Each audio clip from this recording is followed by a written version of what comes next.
భారత ప్రభుత్వం సాధారణంగాను, బెంగాల్ ప్రభుత్వం నిర్దిష్టంగాను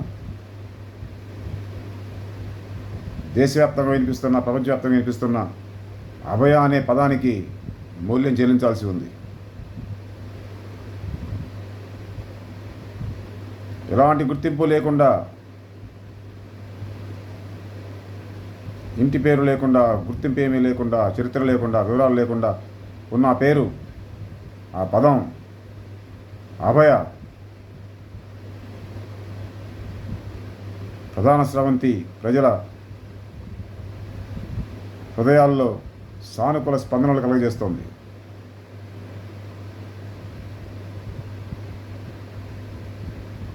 ప్రజల ఉద్వేగాలను సానుకూలంగా ప్రేరేపిస్తోంది. ఈ సానుకూల ప్రేరేపణలకు, ఈ సానుకూల స్పందనలకు ఖచ్చితంగా భారత ప్రభుత్వం సాధారణంగాను, బెంగాల్ ప్రభుత్వం నిర్దిష్టంగాను సమాధానపడి ఉంది, మూల్యం చెల్లించాల్సి ఉంది.